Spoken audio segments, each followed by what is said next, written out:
legislation are creating new demands, requirements, and standards. To meet them, it takes people who see every new task as the opportunity to address the megatrends and change the world for the better. With the power of over 27,000 dedicated minds around the globe, 27,000 dedicated minds around the globe, we are in pole position to create groundbreaking solutions and invent innovative products that make a lasting positive impact on our environment, our future, and the way we live. This is our mission, to always deliver results beyond the expected.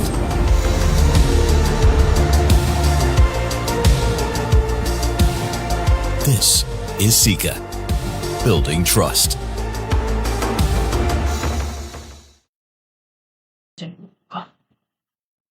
Alright, good morning mga kasika! Maraming salamat po sa inyong punta at pagkakikinig sa ating session ngayong Biyernes, no? Ang ating session ay tungkol sa gabay sa pagpili ng tamang tile adhesive at tayo matuto sa skim code. Nga pala ako po pala si Joseph Sausa, ang TM o Product Manager para sa Building Finishing produkto. Ayun, maraming salamat ulit sa inyong pagpunta, sa inyong pagdalo dito sa aming webinar, no? Simulan na natin para tayo matuto ng maaga. Okay. So, simulan natin sa ating simulan natin sa pagkilala muna. Sino ba si Sika? Si Sika ay specialty chemicals manufacturer for construction and automotive at na-found ito mahigit 100 years na sa mahigit 100 years na nakakalipas sa Switzerland. At sa atin dito sa Pilipinas, nag-celebrate lang kami nitong Mayo ng ating ika-30 years nitong May. At meron tayong manufacturing plant na dito sa Taguig, pati ang opisina at laboratory natin nandito na rin with 2 technical centers sa Cebu at Cagayan de Oro. Alright, yun yung ating maikling overview about sa Sika Philippines. Pero balik tayo sa topic natin tungkol sa gabay sa pagpili ng tamang tile adhesive, no? Pag-usapan muna natin ang mga tiles. Ano ba yung karaniwan natin pinag-uusapan dito? Mga problema ba? Karaniwan dito, napag-uusapan natin yung kapak o kaya ampaw, o kaya di kumakapit yung tiles natin.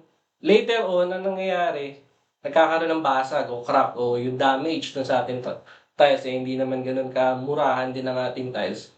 So ngayon, pag-usapan natin kung paano natin mas mapoprotektahan o ano yung mga bagay na dapat natin i-consider sa pagpili ng tile adhesive para maiwasan natin yung kapak-ampaw o kaya di pagkapit o yung later on magbasag na. Bago yun, meron tayong papanoorin na video kung saan makikita natin yung traditional cement na pagta-tile adhesive o pagdikit ng tiles versus sa specialty talaga na tile adhesive. No? Ito ipa-play natin ngayon.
Ayan. So, nakita natin mula dun sa video na ating napanood ang pagkakaiba ng traditional cement, no? Paggamit ng semento lamang sa pagdikit ng ating tiles over sa pagpili mismo ng tile adhesive.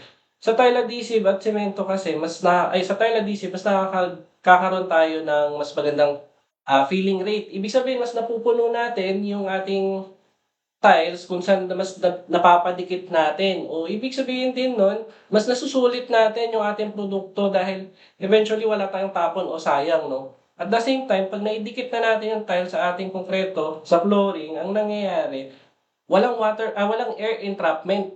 Kung saan sa air entrapment kasi, doon nagsisimula yung kapak. Kapag naiipon yung hangin sa loob, yun, doon nagkakaroon ng halo o walang naman yung mismong tiles. Doon parang ampaw siya kung tawagin natin. At sa paggamit ng tile adhesive, nakakasigurado tayo ng ating kapit. Nakita niyo yung band strength kanina, di ba? More than 5 times nga kung tutuusin yung ating tile adhesive over the traditional cement ng pagdidikit ng tiles. Ayan, dapat natin tandaan sa pagpili ng ating tile adhesive. Sa likod ng ating mga tiles, may iba't ibang klase kasi ng tiles. Meron tayong isa-isay natin sa porous, meron tayong low porous, at meron din tayong tinatawag na non-porous na. So, dapat natin tandaan, sa likod ng ating tiles, maglagay ng konting tubig para malaman kung anong klaseng tile adhesive ang dapat gamitin. Actually, sa senaryong to, inaalam natin kung porous ba, low porous, o non-porous ang classification ng ating tiles. Kasi dito, pag nilagyan natin ng tubig yung ilalim ng ating tiles, o yung kabaliktaran ng ating tiles, makikita natin, pag yun nasipsip agad, o nasipsip yung tubig na ating pinatak o nilagay, ito ay tinatawag na porous na agad, nakaklassify na natin siya sa pagiging porous na. Ngayon, medyo may pagbagal yung pagsipsip niya, na ilalagay na natin siya sa low porous. At ngayon, kung naging stagnant o hindi talaga nasipsip yung tiles, hindi talaga nasipsip ng tubig, yung tubig sa tiles, yun ang non-porous naman. Yun yung mga dapat natin tatandaan bago tayo pumili ng tile adhesive. Ngayon, sa Sika, meron tayong mga tile adhesive na angkop sa environment o sa klase ng tiles na ating ginagamit. Simulan natin sa standard tile adhesive. Ito ang economical na tile adhesive para sa porous.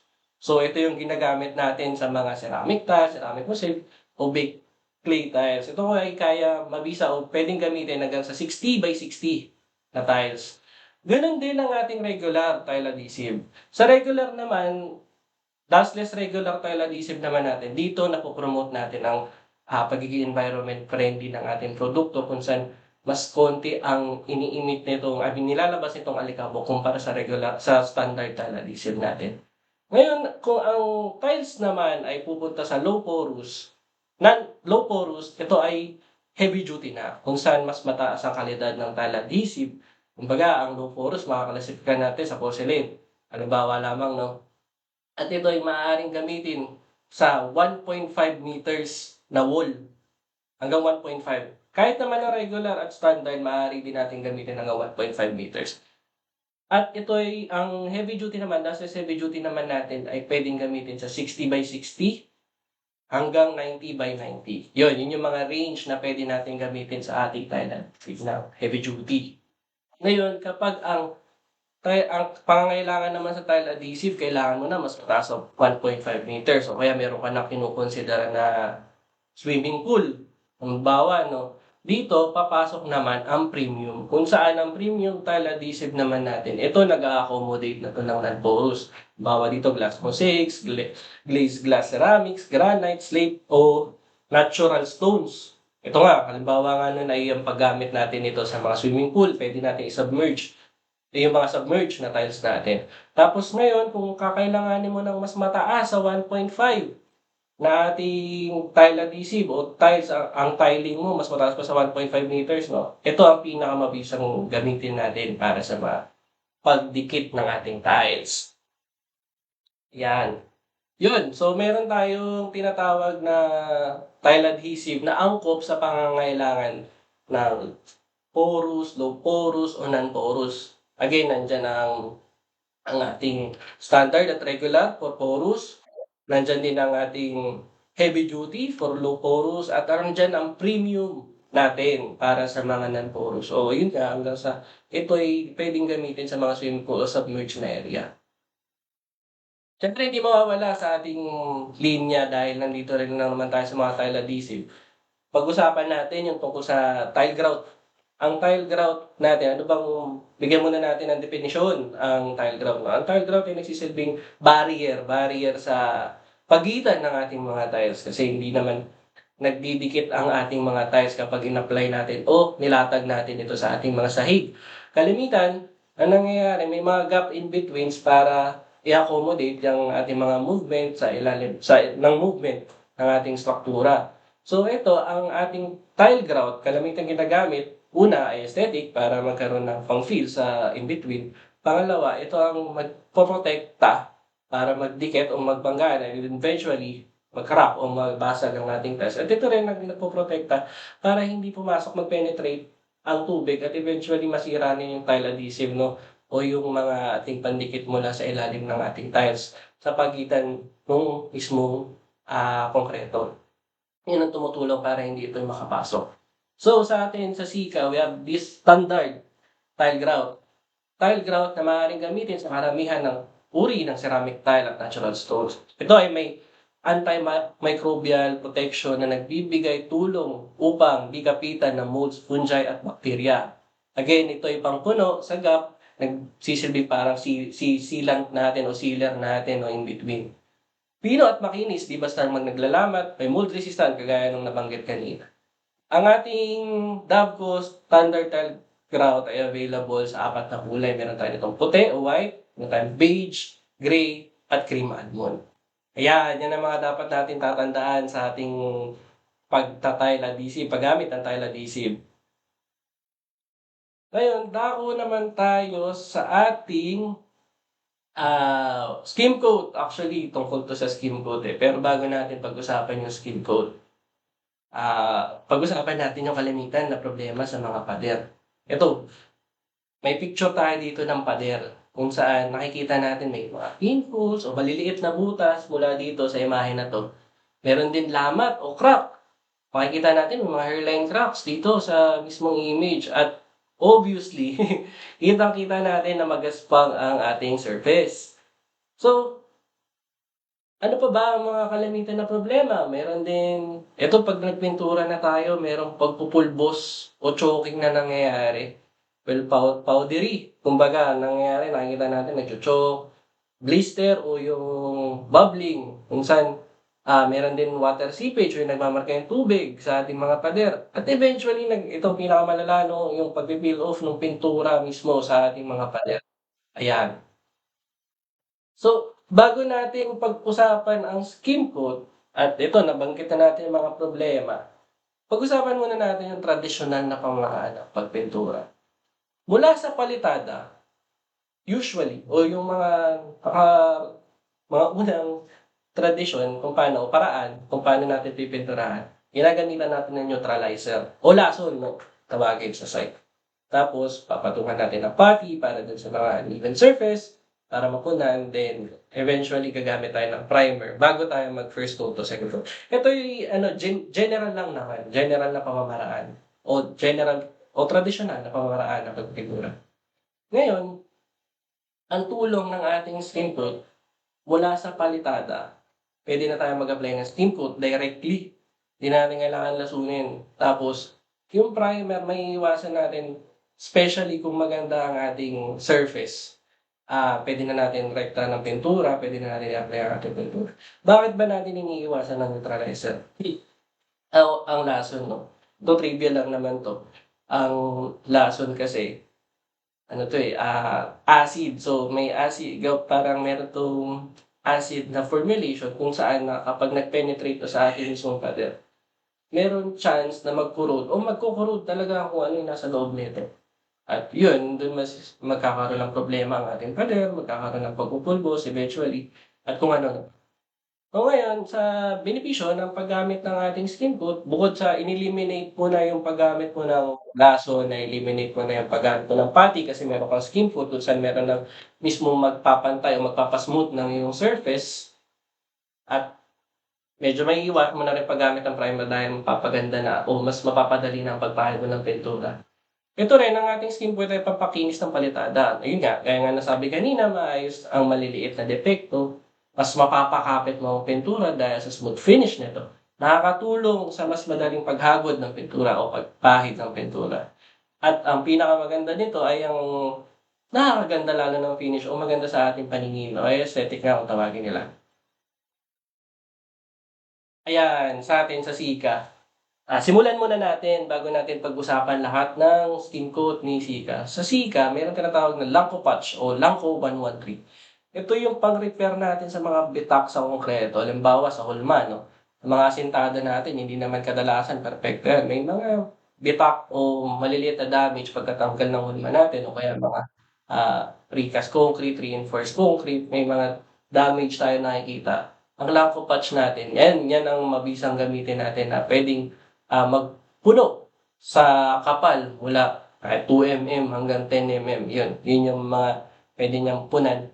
At masasabi ko sa Lanco Patch na may makapit o bond strength na masasabi natin. No? Kahit sa ceiling mo siya ilagay sa mga biga natin, ipitik mo siyang ganun, may paniguradong pagkapit itong Lanco Patch kung saan mas mafe-feel mo, mas mapapantay at mas mapapaganda mo ang iyong asintada o mga forma. Ayan. Dako tayo sa ating skim coat ni Sika. So, unahin natin ang powder. Makinis na powder skim coat sa ating Lanco 110. Available to bali sa puti at gray. Magagamit sa pagpantay, kagaya ng mula 1 mm hanggang 4 mm. Hinaluan lamang ng tubig. So yun, isa ang 110 sa powder natin na available nga sa puti at gray. Ngayon, meron tayong powder at meron din sisikat tinatawag na paste type. Ayan, simulan natin sa Lanco 101 o Parinduwid. Ito ay paste type na may special polymer kung saan ang paste type kasi may polymer siya kung saan sisigurado natin ang adhesion nito mula sa konkreto. Ganun din ang pintura mula sa ating skin coat. Mas maganda ang kapit. So, ito ay magpapakinis mula sa 0.3, sa pinakamanipis na 0.3 hanggang 4 mm. Madaling i-apply dahil nga sa polymer siya, paste type siya. Paste type siya, mas madaling ihagod siya. Yun nga lang dito sa Lanco 101, kailangan mo siyang haluan ng semento. At ito ay nagbibigay dahil haluan mo siyang semento, magbibigay ito ng industrial finish, kagaya ng mga nauuso ngayon sa mga ating faktura, nakakita tayo ng mga gray na finish na pader, nakakita tayo ng parang bare concrete ba, kung tawagin. At dahil siya ay paste type with special polymer na nakaangkop sa ating produkto, naiiwasan nito ang pagpupulbos. At yun na kasi kadalasan nagsisimula ating problema sa pagpupulbos. At ito ay nakasigurado tayo ng walang pagpupulbos o may iwasan pagpupulbos. Ito ay hinaluan ng semento, gaya ng sabi ko kanina. Meron din sisika ng hindi na natin kailangan haluan ng semento. Ito ang Lanco 103 o Lanco Wall. Tawagin, no? Ipapahid mo na lang, makinis na skin coat na kaya ipahid parehas ng Lanco 101 na kaya mong ipahid mula 0.3 mm hanggang 4 mm. Gaya ng Lanco 101, madaling i-apply, matibay at makapit, masisigurado natin ang pagband nito mula sa ating palitada at sa pintura. Ang kinaganda pa rito sa ating Lanco 103, dahil puti ito, puti lamang ang kulay ng ating Lanco 103. Kapag nagpahid ka ng pintura o nag-apply ka na ng iyong top coat, mas madali nang i-hide o meron ka ng mas magandang hiding power pagdating sa pintura dahil basic naman yung puti na ating kulay dito. No? Ayan!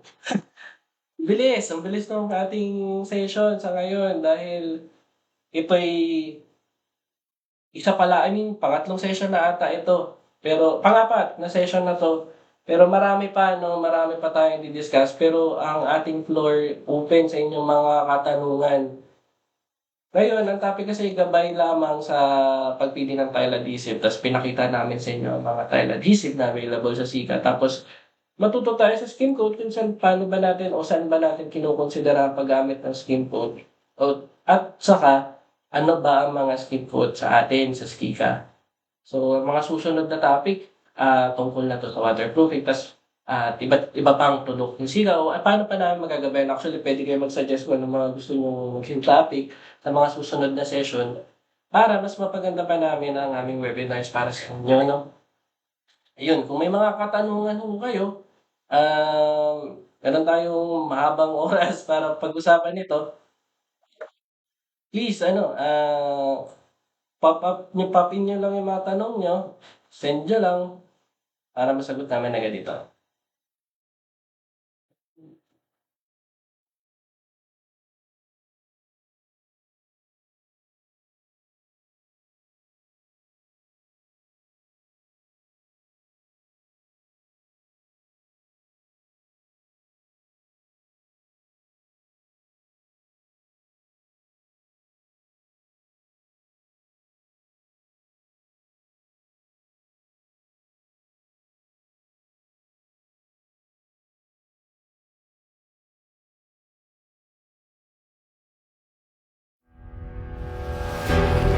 For years, Sika has been pushing the construction and automotive industries forward, developing automation, increasing digitalization, and creating products with improved sustainable impact. In the modern world, you can find Sika's cutting-edge solutions almost anywhere. Be it in building projects, critical infrastructure, transportation solutions, or renewable energy sources. Sika is driving change and powering improved performance, longevity, and sustainability. Wherever you look, you can find Sika going beyond the expected.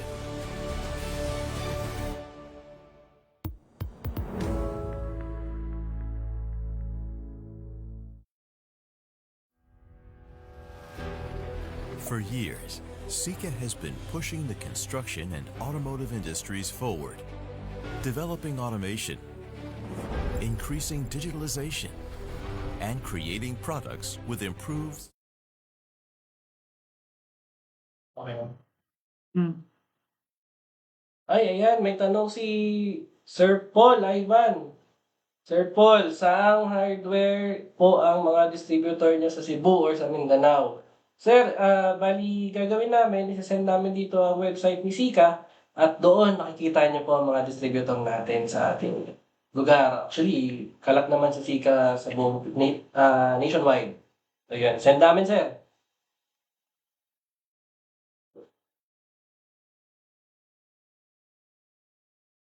Yan pa.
Ikaw ba, sir? And so may question. Oo, sige. Sige. Ay, may tanong sa Teams mula kay Sir Ernie. Sir, good morning. Ask ko lang coverage ng isang bag tile adhesive per square meter. Thank you. Ayun, sa tile adhesive naman natin, Sir Ernie, sorry, hindi ko ata na-mention kanina, ang tile adhesives natin ay may packaging na 25 kilos per bag. So, ang isang bag, approximately, meron tong coverage of about 5 to 7 square meters. Pero syempre, magdedepende to sa gagamitan nyo, kagaya ng kung gaano kalaki ba itong tiles natin. Again, magbabari din sa condition, paano yung application nyo. Pero approximately, sir, 5 to 7 square. Oh, meron ulit katanungan mula kay Sir Kim. Kim Theodore. Saan po pwede ma-avail dito sa Cebu ang mga produktong ito? Sa Teams Boy, send din po namin yung link ni Sika, natin sa Sika, para malaman natin at makita natin doon yung availability ng stores kung saan ito available. At saan natin makikita. Salamat po.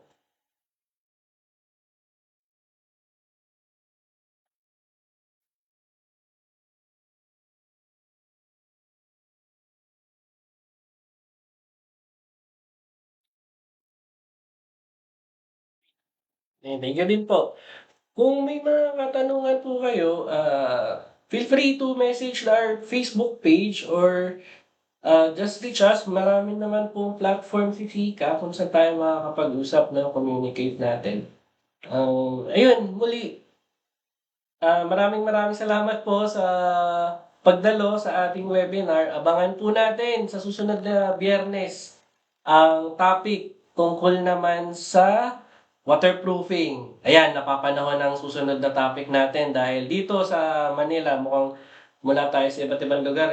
Dito sa Manila, dito sa amin sa Taguig, medyo araw-araw na yung ulan. Halos tuwing hapon, ngayong linggo. So, sa susunod na Biyernes, magandang topic ito'y angkop sa panahon natin. Again, ako po ulit si Joseph Sausa, ang inyong PM para sa building finishing. Magandang umaga po. Maraming salamat po. For years, Sika has been pushing the construction and automotive industries forward, developing automation, increasing digitalization, and creating products with improved sustainable impact. In the modern world, you can find Sika's cutting-edge solutions almost anywhere. Be it in building projects, critical infrastructure, transportation solutions, or renewable energy sources, Sika is driving change and powering improved performance, longevity, and sustainability. Wherever you look, you can find Sika going beyond the expected.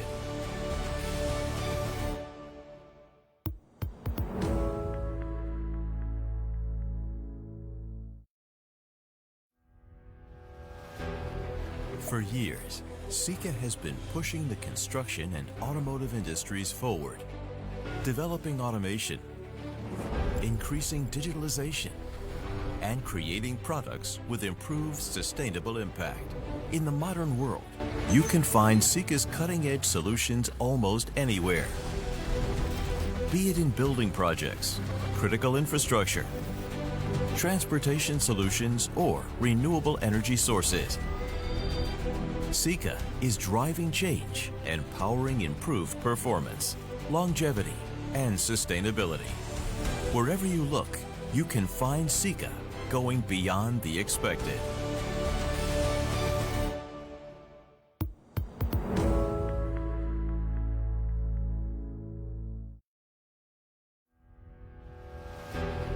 For years, Sika has been pushing the construction and automotive industries forward, developing automation, increasing digitalization, and creating products with improved sustainable impact. In the modern world, you can find Sika's cutting-edge solutions almost anywhere. Be it in building projects, critical infrastructure, transportation solutions, or renewable energy sources, Sika is driving change and powering improved performance, longevity, and sustainability. Wherever you look, you can find Sika going beyond the expected.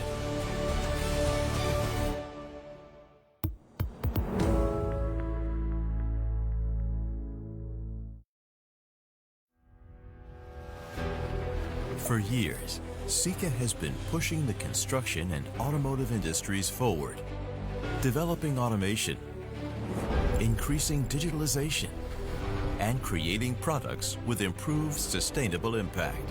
In the modern world, you can find Sika's cutting-edge solutions almost anywhere.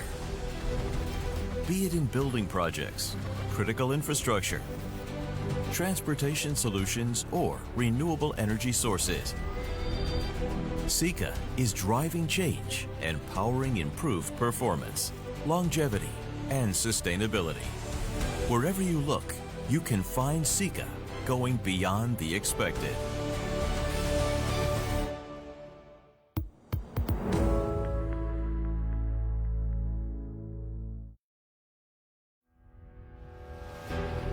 For years, Sika has been pushing the construction and automotive industries forward, developing automation, increasing digitalization, and creating products with improved sustainable impact. In the modern world, you can find Sika's cutting-edge solutions almost anywhere. Be it in building projects, critical infrastructure, transportation solutions, or renewable energy sources. Sika is driving change and powering improved performance, longevity, and sustainability. Wherever you look, you can find Sika going beyond the expected.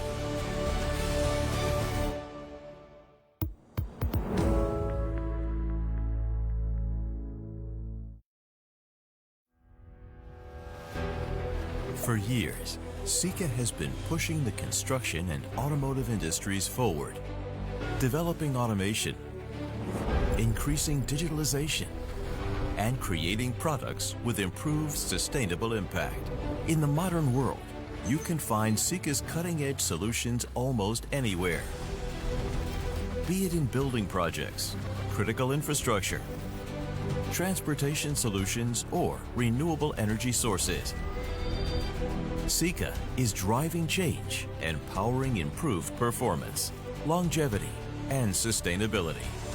Wherever you look, you can find Sika going beyond the expected.